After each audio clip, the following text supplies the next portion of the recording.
Element मतलब क्या होता है? एलिमेंट कितने प्रकार के होते हैं? क्या क्या?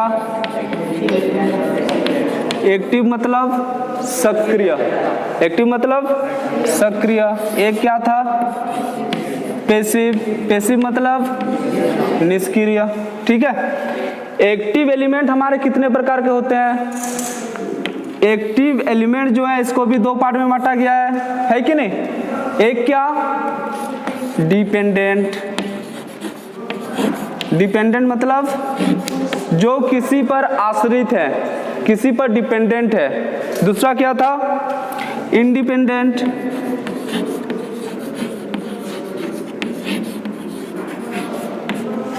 देख लीजिए डिपेंडेंट के अंतर्गत क्या क्या आते हैं?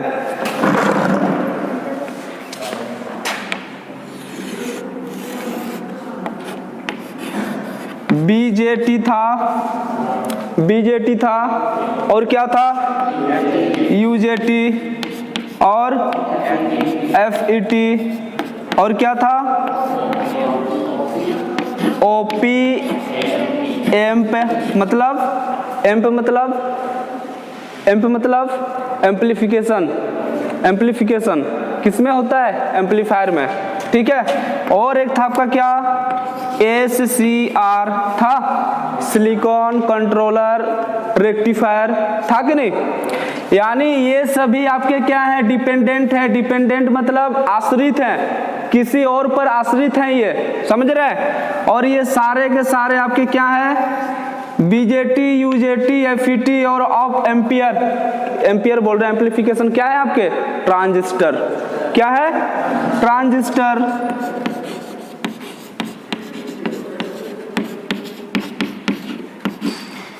तो फिर ये क्या है? क्या है? डायोड। और ये सभी आपके क्या कहलाते हैं? सेमीकंडक्टर, अर्धचालक। अर्धचालक होते हैं कि नहीं? बीजेटी भी अर्धचालक है, यूजेटी भी अर्धचालक है। यानी जितने भी डिपेंडेंट अव्यय है, मतलब कि जो आश्रित अव्यय है, वे अर्धचालक ही होते हैं। समझे बात को? यानी क्या है ये?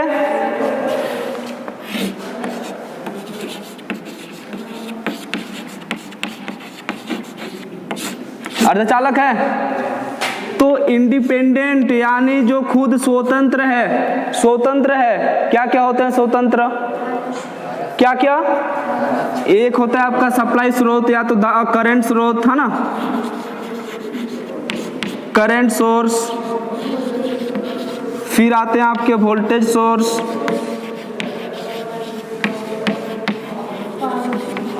और एक आते हैं आपके पावर सोर्स। पावर सोर्स में क्या? पावर सोर्स के अंतर्गत क्या क्या आते हैं? सेल आते हैं, बैटरी आते हैं। ठीक है।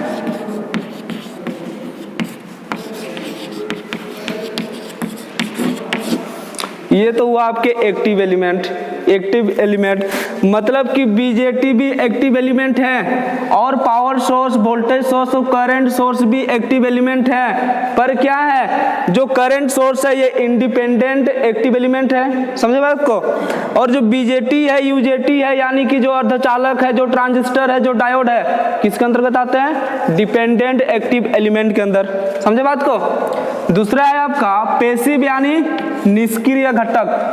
पैसिव एलिमेंट मतलब निष्क्रिय घटक, जो ऊर्जा का लगातार उत्पादन नहीं कर सकता, जो है ना। तो निष्क्रिय घटक के अंतर्गत क्या क्या आते हैं? एक आते हैं प्रतिरोधक, आते हैं कि नहीं? एक आता है आपका क्या? प्रेरक। और एक आता है क्या? संधारित्र।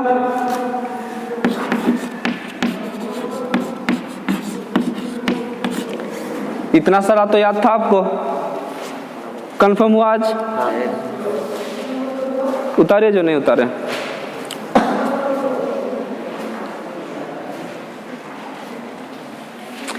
आपको बस इसी तरीके से याद रखना है कि कौन डिपेंडेंट के अंतर्गत आता है, कौन इंडिपेंडेंट के अंतर्गत आता है। पर इस तरीके से नहीं पूछेगा आपसे, क्वेश्चन इतना हाई लेवल से नहीं पूछेगा कि ये डिपेंडेंट के अंतर्गत आता है, ये इंडिपेंडेंट के अंतर्गत आता है। पूछेगा सीधी सी बात कि एफईटी कौन सी घटक है, सक्रिय घटक है कि निष्क्रिय घटक है, समझ रहे बात को। फिर पूछेगा कि पावर सोर्स कौन सी घटक है, सक्रिय घटक है कि निष्क्रिय घटक है। क्या हिंदी लिखना जरूरी है इसका?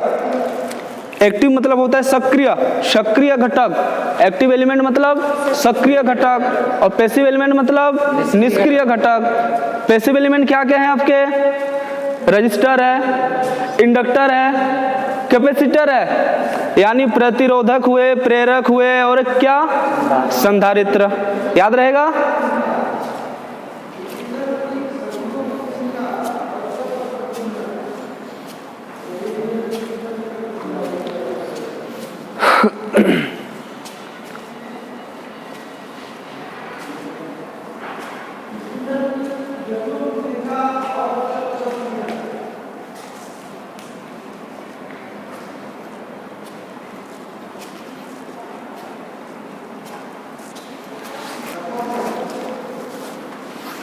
हो गया?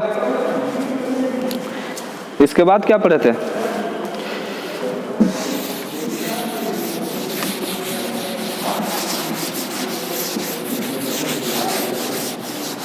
इसके बाद क्या था?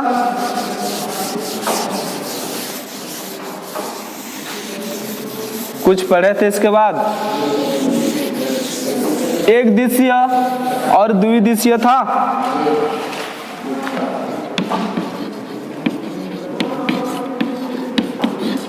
एक दिशीय अव्यय, एक दिशीय अव्यय किसको कहेंगे हम लोग? जो एक ही दिशा में कार्य करती है ना।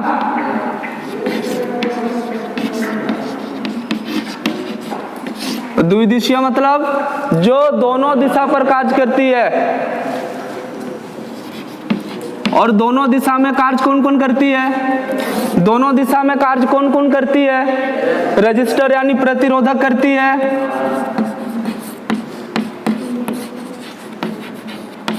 इंडक्टर यानी प्रेरक करती है,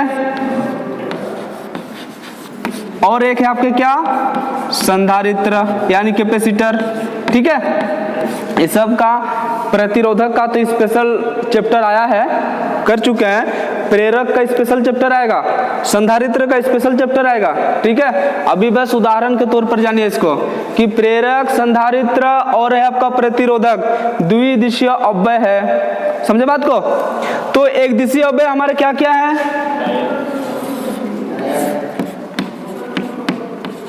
डायोड है, यानी एक तरीके से कह सकते हैं कि जितना भी अर्धचालक यानी सेमीकंडक्टर जो पदार्थ है वे सभी के सभी क्या है? एक दिशीय अव्यय है। कह सकते हैं कि नहीं?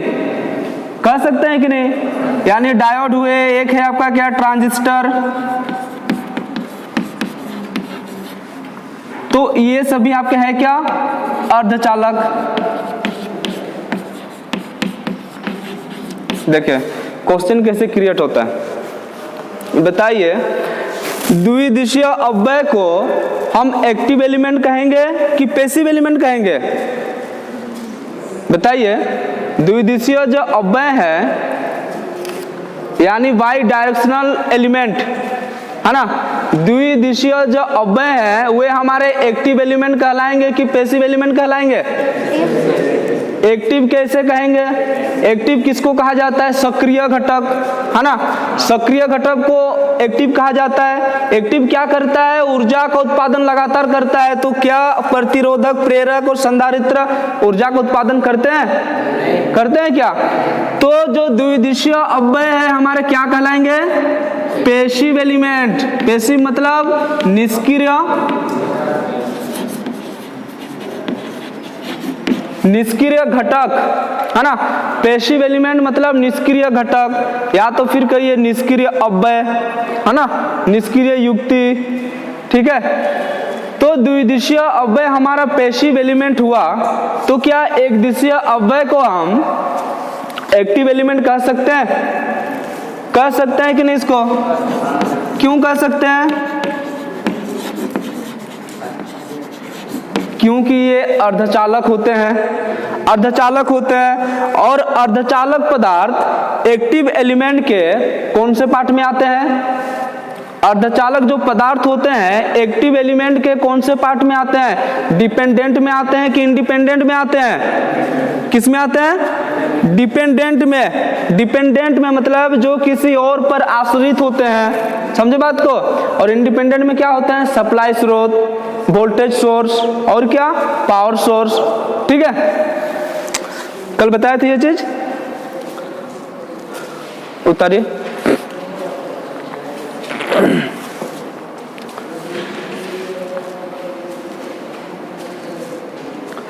क्वेश्चन तो इसी तरीके से पूछेगा आपसे कि द्विदिशीय अव्यय जो है पैसिव एलिमेंट है या तो फिर एक्टिव एलिमेंट है? क्या है?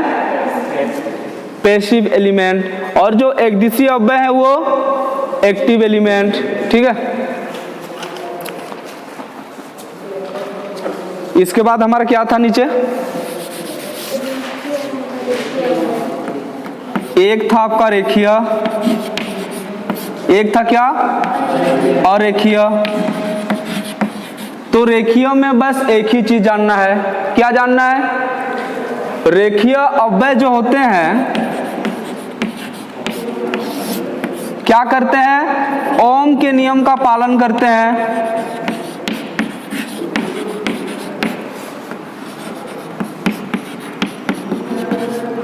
और जो अरेखीय अव्यय होते हैं वो क्या करते हैं?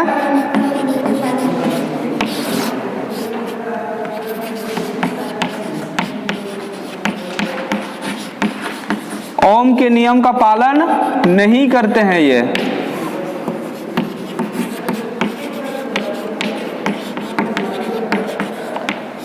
पर ध्यान रहे, ओम का नियम का पालन कौन नहीं करता है?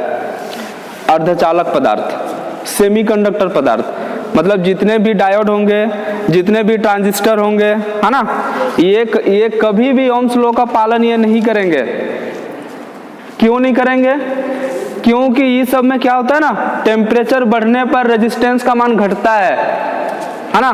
वो सब में क्या होता है? सेमीकंडक्टर पदार्थ में, अर्धचालक पदार्थ में टेम्परेचर बढ़ने पर रेजिस्टेंस का मान घटता है। जबकि ओम्स लॉ क्या कहता है कि टेम्परेचर भी बढ़ना चाहिए, रेजिस्टेंस भी बढ़ना चाहिए। ठीक है, जैसे हम लोग पढ़े थे पीटीसी में, क्या होता है? टेम्परेचर बढ़ता था तो क्या होता था? रेजिस्टेंस का मान भी बढ़ता था, है ना। ऐसे होना चाहिए। तो जो हमारे ट्रांजिस्टर है, डायोड है, यानी जितने भी अर्धचालक है उस पर ओम्स का नियम कार्य नहीं करेगा। समझे बात को? तो बताइए, क्या अरेखीय अव्यय को हम द्विदिशीय अव्यय कह सकते हैं? क्या अरेखीय अव्यय को एकदिशीय अव्यय कह सकते हैं? कह सकते हैं कि नहीं?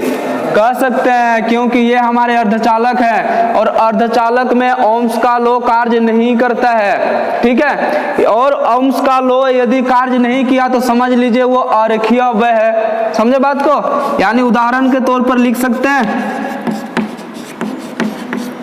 अर्धचालक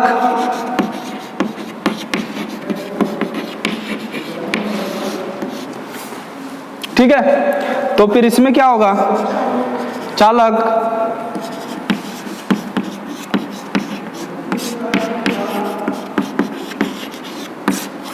आज तो क्लियर जा रहा है, आज तो याद होना चाहिए, है ना।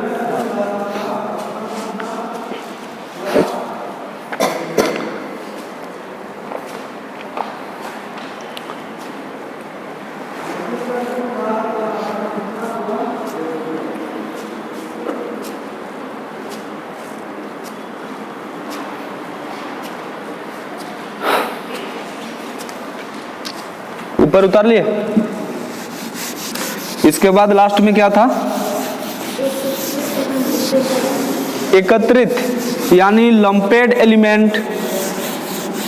वितरित मतलब डिस्ट्रीब्यूटिव एलिमेंट।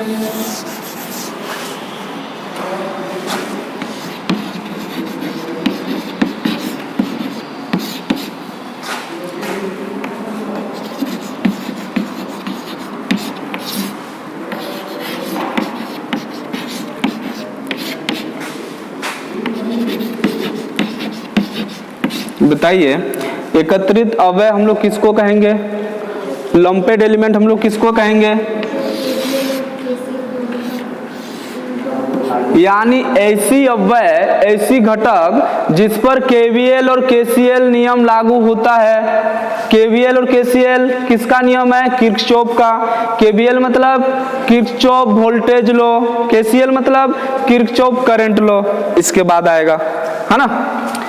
यानी ऐसी अवयव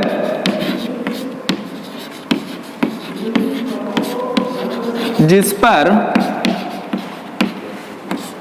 केवीएल और क्या केसीएल लागू होती है,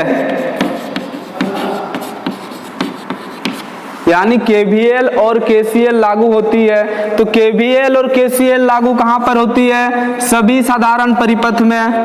जैसे हम लोग के ऊपर में जो वायरिंग करा गया अभी, ये वायरिंग दिख रही है, ये साधारण परिपथ है।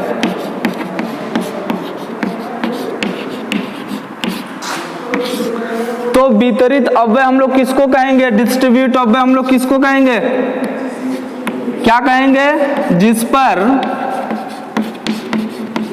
केवीएल और केसीएल नियम लागू नहीं होती है।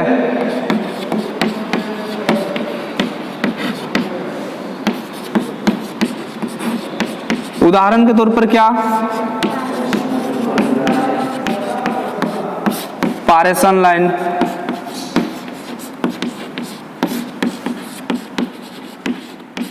ठीक है।